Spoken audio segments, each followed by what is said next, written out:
Market activity is slow, but there's been a bump in trading in New York and Antwerp as the summer holiday season has ended. Traders in Israel are also coming back to work, but are pointing to rising prices of rough as a cause for anemic activity after the country reported the weakest August for polished exports in recent memory. Most of the chatter in Israel is related to preparations for the upcoming Hong Kong show on September 17th. Meanwhile, India is observing the Jain festival of Paryushan, so things are quiet there for now. This week was Britain's turn to show their wares at the International Jewellery London show. Avi Krawitz is here with a report on the show. Thanks, Zach. We got some mixed reactions from exhibitors in London this week, and many were wary going into the show that the economic slowdown in the United States and in Britain would have an effect on the jewellery event. Show manager Sarita Tranfield said the show exceeded expectations. We have been experiencing a very good show. It's a tough economic climate out there, and I have to say that most of the exhibitors are reporting very good sales, and I think they came to the show with very low expectations because of the climate, but in general they're very, very happy. Lots of orders have been written. Traffic is on a par with last year. We're certainly not down on our visitor numbers, but we're not up either. So we're tracking about the same at the moment. But the sales, I think, are definitely up. People are saying that they had wrote more orders on the first day of IJL this year than they did in the whole show last year.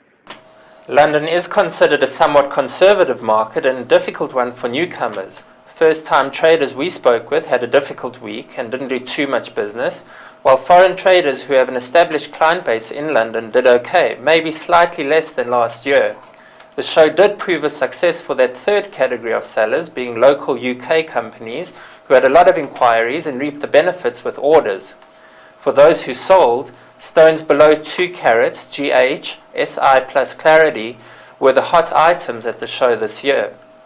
While IGL may be overshadowed by the upcoming Hong Kong show, it has become cemented as the premier jewellery event on the London scene, and it seems the locals were the main beneficiaries this year. Back to you, Zach. Thanks, Avi.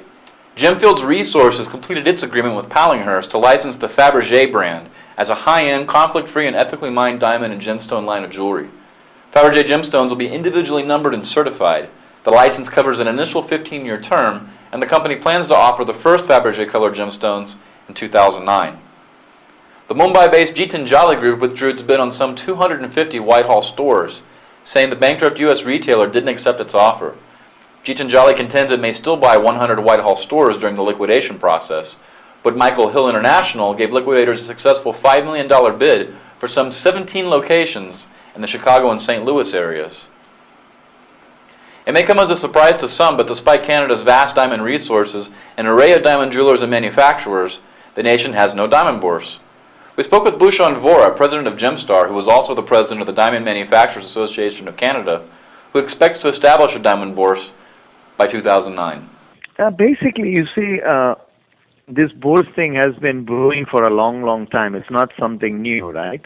You know, it was mentioned in the early 90s and everything else, and I've been in the industry for 28 years. So definitely, but I thought that in the, like in 91, 92, I think the industry was not quite ready for it. I think we all, the working group, and we all feel that this is the right time, because right now what is happening in Canada with all the mines coming on board, and there is so much diamond activity, exploration, that is happening with a lot of new projects, a lot of old projects, like the Victor mine and the Snap Lake and all these different mines opening up.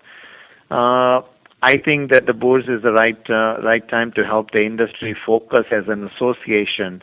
By the end of September, we should have some numbers crunched up and see what potential we have. And having said that, if everything is positive, then the next step would be in the next few months to form a bourse and make some policies and take the first steps of creating a bourse once the study is finished.